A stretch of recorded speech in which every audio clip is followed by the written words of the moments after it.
This is part 3 of a 4-part seminar about getting started bass fishing. John Blank is a bass pro angler and one of my associate guides. John gave this seminar at Cabela's in Tulalip, Washington, and it's packed with great information you need to get started bass fishing in the Pacific Northwest. Here in part 3, John continues the all-important tackle needs discussion. Your core tackle is the foundation of your tackle box, and it can mean the difference between success on the water and going home skunked. A little bit. So you can take a look at those crankbaits, but really good. Around here, craw pattern. So I showed you a crystal craw type of another craw pattern here. Here's a craw, but it's a fire tiger pattern, and a bluegill. Those are the 3 colors that I've kind of thrown in here.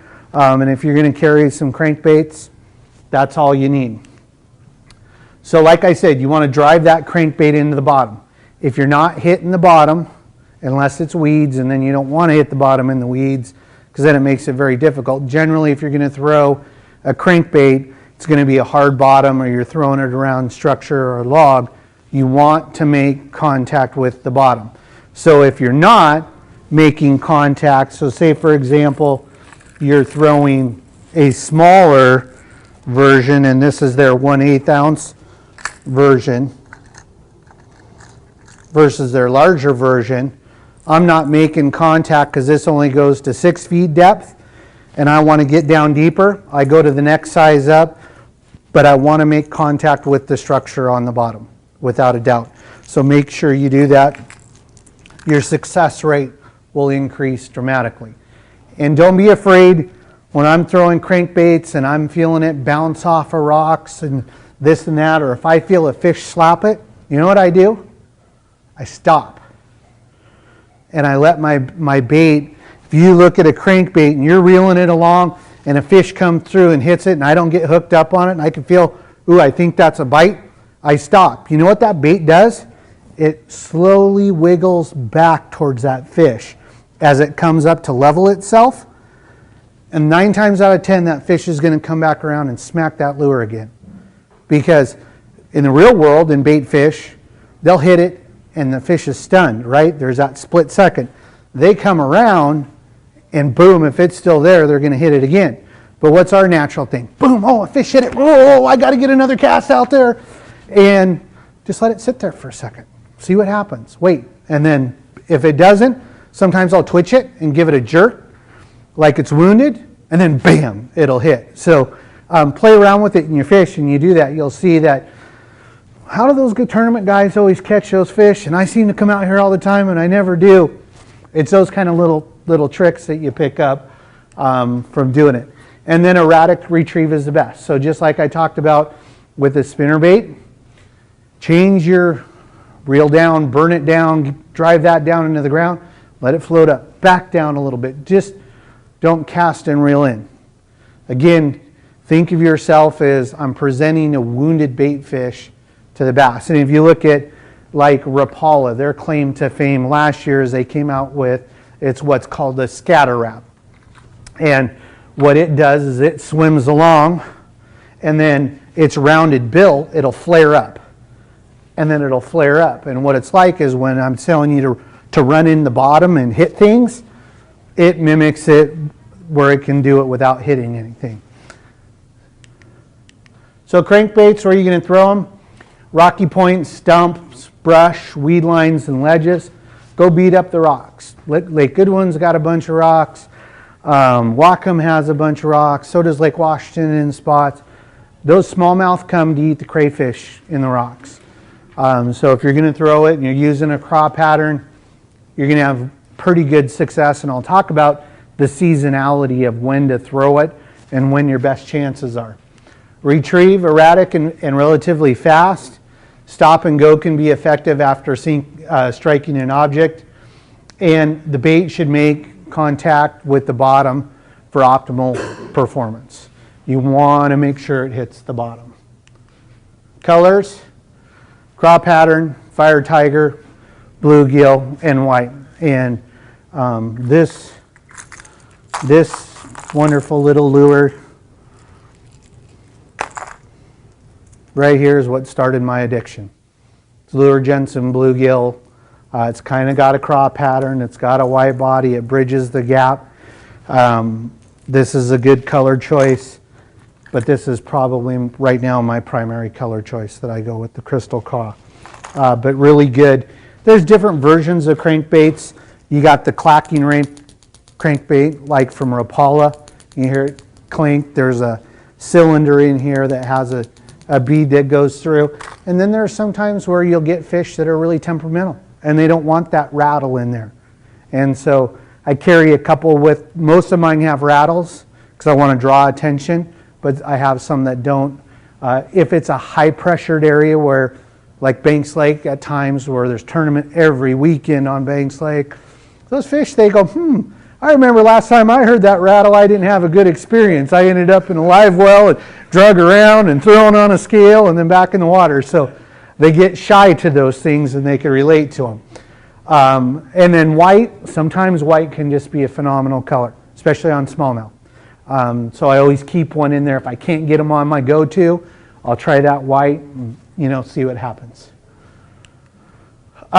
Tube baits. Okay, anybody familiar with tube bait in here? A couple of you.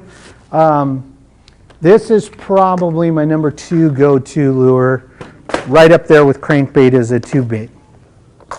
And for those of you that haven't seen them, I'll throw a couple out there and you can pass them around and, overshot you.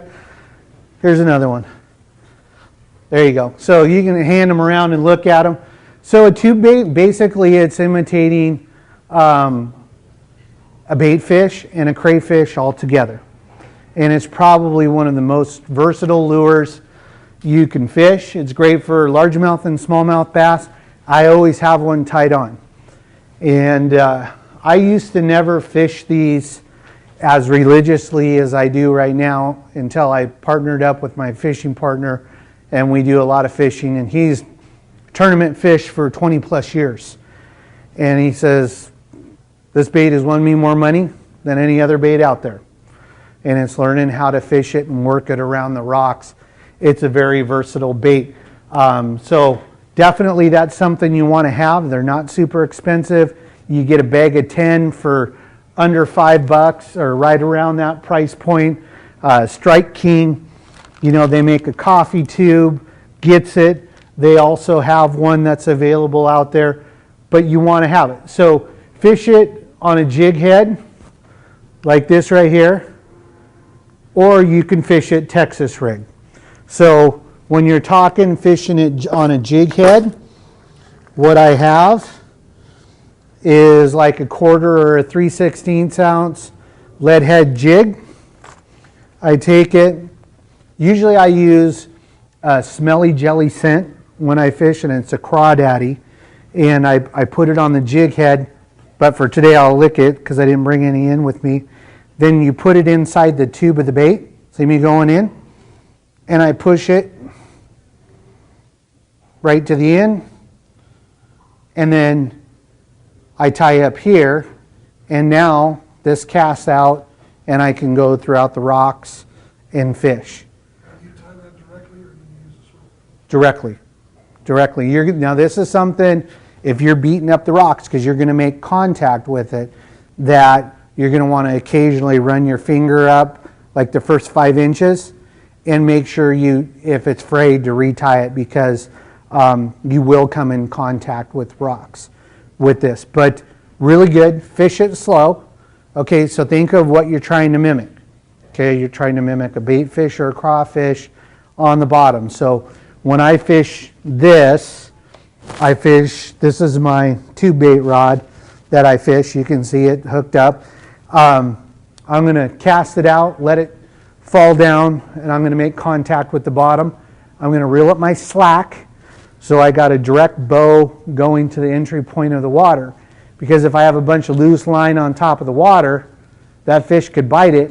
I'd never know it, right? So you want to reel up that slack, and then you feel, and then I'll pop it up and drag it, make contact with rocks, and kind of drag it back to the boat.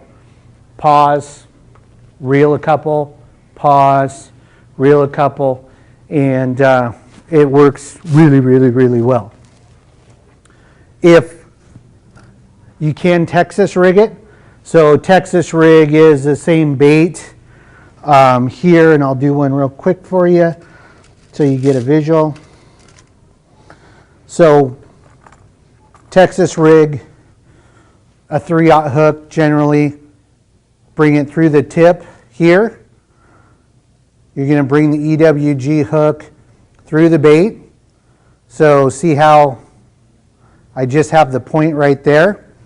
Then what I'm going to do is I'm going to take this and press this hook through the bait. You can see I've gotten it through the bait there. I'm going to bring it back up level, and then I'm going to pull the plastic forward and hook just the skin of the hook into the plastic. Now I'm weedless. I can throw this in around brush, in a weed bed, and it's not going to get hung up like this jig head would with an exposed hook. Okay, so and then my weight would then slide on my line. I'd use a bullet weight, and it would slide here and go with it. When you throw one on a jig head, it's going to spiral when it falls. When you throw it on a Texas rig, it's going to fall straight down. But the jig head, being how it's on an angle, it creates a spiral fall going down to the bottom. But definitely you want to fish tube bait.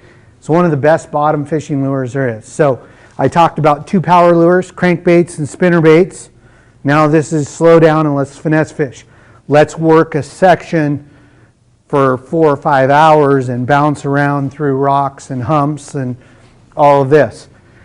It's something, if you're fishing from a boat, like if I'm fishing Lake Goodwin or if I'm fishing Whatcom, I'll cast up as shallow as a foot, and then I'll bring it back to me depending on the ledge that I work down the ledge with the bait, just like I'm a crawfish crawling around the rocks and bringing it back down. Because what happens, those fish wait, they see it coming or falling down the ledge, and they come up and eat it. So it's a really, really good bait. So rock piles and riprap, drop off ledges, docks, and beds. Anybody ever bed fish for bass in here? If you want a time of your life, and I'll talk a little bit about it, early summer, late spring, the bass go on spawn, and bed fishing is just phenomenal. So you retrieve, pause and hop along the bottom, imitating a crayfish or a wounded bait.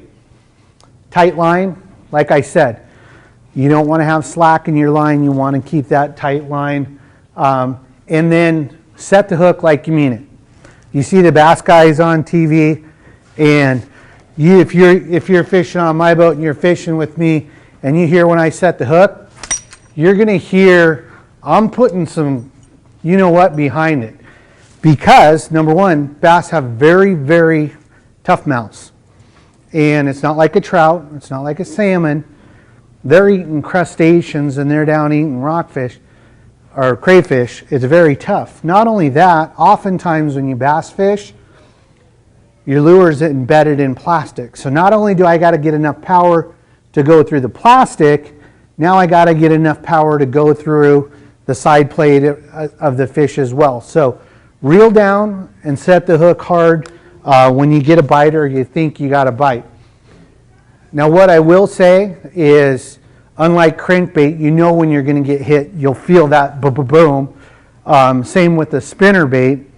When you're fishing the tube bait and you're fishing the next bait that I'll talk about is the stick bait, sometimes the bites will be subtle.